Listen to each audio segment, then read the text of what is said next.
নমস্কার বন্ধুরা, শ্রাবণীর রান্নাঘরে আপনাদের সবাইকে স্বাগত জানিয়ে আমি আবারও একটা রান্নার ভিডিও নিয়ে আপনাদের সামনে চলে এসেছি। আজকের আমি আপনাদের করে দেখাবো অমলেটের তরকারি। তাহলে চলুন এই অমলেটের তরকারি আমি কিভাবে বানাই সেটা আপনারা একবার দেখে নিন। অমলেটের তরকারি বানানোর জন্য প্রথমে আমি এখানে 3টে ডিম নিয়ে নিয়েছি। ডিমটাকে আমি ফাটিয়ে নেব।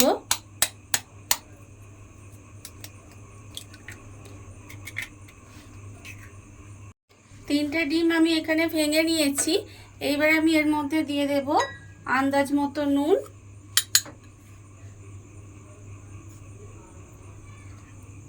আর আমি এর মধ্যে দেব পেঁয়াজ কুচি। এখানে একটা মাঝারি সাইজের পেঁয়াজ খুব মিহি করে কুচিয়ে রাখা আছে, সেই পেঁয়াজ কুচিটা আমি এখানে দিয়ে দিলাম। আর দেব এর মধ্যে কাঁচা লঙ্কা কুচি, আর দেব আদা কুচি। দিয়ে এবারে ডিমটাকে ভালো করে ফেটিয়ে দিতে হবে। ডিমটাকে আমি এখানে ফেটিয়ে রেখেছি, আর অন্যদিকে একটা চাটু আমি বসিয়ে দিয়েছি গ্যাসটা অন করে। এইবারে আমি এর মধ্যে দেব সর্ষের তেল। এখানে আমি অল্প একটু সর্ষের তেল দিলাম। এবারে তেলটাকে আমি একটু গরম হতে দেব। তেলটা আমার এখানে গরম হয়ে গেছে। এইবারে আমি যে ডিমটা আমি ফেটিয়ে রেখেছিলাম সেই ডিমটা থেকে অল্প অল্প করে এর মধ্যে দিয়ে দেব। দিয়ে অমলেটটা আমি ভেজে নেব। এইভাবে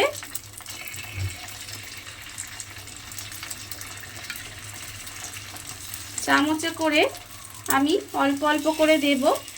দিয়ে ছোট ছোট করে কিন্তু আমাকে প্রথমে অমলেটগুলো ভেজে নিতে হবে।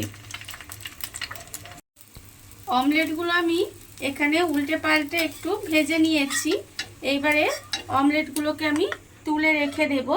এইভাবে প্রথমে আমাকে কিন্তু প্রত্যেকটা অমলেট এইভাবে ভেজে নিতে হবে। অমলেটগুলো আমার এখানে ভাজা হয়ে গেছে। আর অন্যদিকে আবারও কিন্তু গ্যাসে একটা কড়া বসিয়ে দিয়েছি।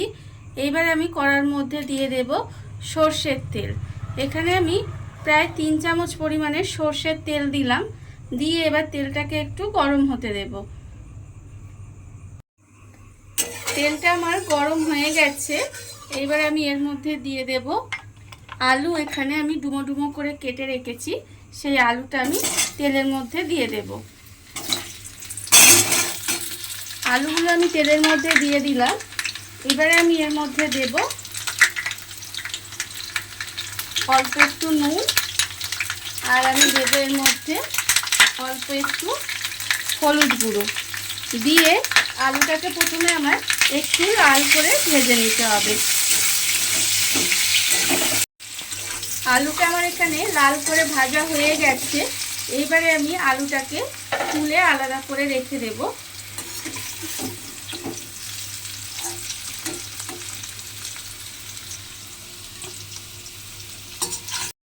আলুটা আমি ভেজে আলাদা করে তুলে রেখে দিয়েছি। এবারে আমি ওই তেলের মধ্যে রান্নাটা করব। প্রথমে আমি দেব পেঁয়াজ কুচি।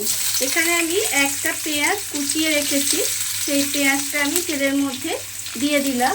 দিয়ে পেঁয়াজটাকে প্রথমে একটু ভেজে নিতে হবে। পেঁয়াজটা আমার এখানে ভাজা হয়ে গেছে। এইবার আমি এর মধ্যে দিয়ে দেব রসুন বাটা। এখানে আমি রসুন বাটা 1 চামচ মতো রেখেছি, সেই রসুন বাটা দিয়ে দিলাম। আর আমি এর মধ্যে দিয়ে দেব 1/2 চামচ মতো আদা বাটা। দিয়ে এবারে একটু মশলাটাকে নেড়ে চেড়ে ভাজা ভাজা মতো করে নেব, যাতে রসুনের যে কাঁচা গন্ধটা সেটা চলে যায়। পেঁয়াজ আর রসুন আর আদা দিয়ে একটু ভাজা ভাজা মতো করে নিয়েছি। এইবারে আমি একটা বাটি নিয়ে নেব। বাটির মধ্যে আমি দেব 1/2 চামচ মতো হলুদ গুঁড়ো, আর আমি দেব এর মধ্যে 1/2 চামচ লঙ্কার গুঁড়ো, আর দেব প্রায় 1 চামচ মতো জিরের গুঁড়ো। দিয়ে এবারে এর মধ্যে আমি দিয়ে দেব অল্প একটু জল। জল দিয়ে মশলাটাকে গুলিয়ে নেব, নিয়ে এর মধ্যে দিয়ে দেব। দিয়ে খুব ভালোভাবে মশলাটাকে আমাকে কষিয়ে নিতে হবে। মশলাটা আমি খুব ভালোভাবে কষিয়ে নিয়েছি। এইবারে আমি এর মধ্যে দিয়ে দেব যে আলুটা আমি এখানে ভেজে রেখেছিলাম, সেই আলুটা আমি এর মধ্যে দিয়ে দিলাম। দিয়ে আলুটাকে খুব ভালোভাবে মশলার সঙ্গে কষিয়ে নেব। আর আমি এই সময় দিয়ে দেব আন্দাজ মতো নুনটা। আন্দাজ মতো নুন আমি এর মধ্যে দিয়ে দিলাম। দিয়ে খুব ভালোভাবে কষিয়ে নিতে হবে। ভালোভাবে কষানো আমার হয়ে গেছে। এইবারে আমি এর মধ্যে দিয়ে দেব জল। আলুটা সেদ্ধ হওয়ার মতো জল দেব। এটা কিন্তু খুব ঝোল হবে না, একটু মাখা মাখা হবে। তাই আলুটা সেদ্ধ হওয়ার মতো অল্প একটু জল এর মধ্যে দিয়ে দিলাম। জলটা দিয়ে আমি যতক্ষণ না আলুটা সেদ্ধ হয় ততক্ষণের জন্য গ্যাসটা কমিয়ে ঢাকা দিয়ে এইভাবে রান্না হতে দিয়েছিলাম। আলুটা আমার ভালোভাবে সেদ্ধ হয়ে গেছে। এইবারে যে অমলেটগুলো আমি এখানে ভেজে রেখে দিয়েছিলাম, সেই অমলেটগুলো একটা একটা করে আমি এর মধ্যে দিয়ে দেব। অমলেটগুলো দিয়ে একটু নাড়াচাড়া করে এপিট ওপিট করে দেব। অমলেটগুলো দিয়ে আমি একটু উল্টে পাল্টে দিয়েছি। রান্নাটা আমার প্রায় হয়েই এসেছে। এইবারে আমি ওপর থেকে অল্প একটু গরম মশলা গুঁড়ো ছড়িয়ে দেব।